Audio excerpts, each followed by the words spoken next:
5盘机测试开始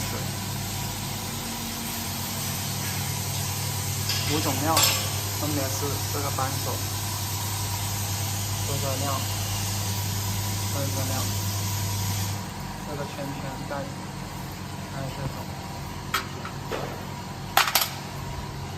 然后我们就触控屏上面把盘都打开，然后把数量设置好，参数这些拉带长度，还有分切包数。你到时候几连包你就调这里，你拉带长短啊，数量多少你就设置带子长跟短。现在160，你到时候短你就120，你到时候长可能就170，就这样子来设置，然后开机。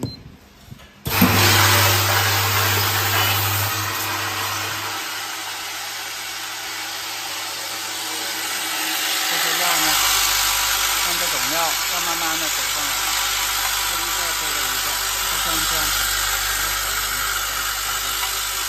看到吧？料多呢，这种料就更好走，它是推的一个一个推上去。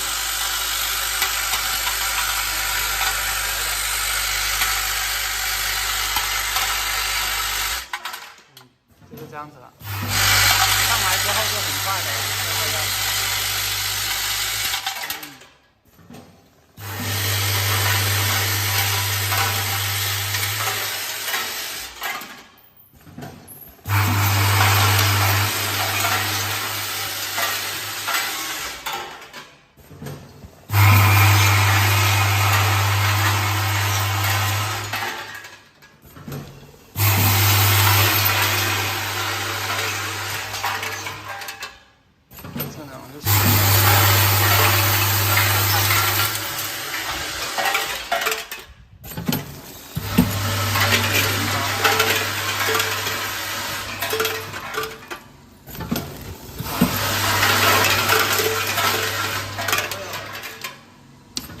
可以了。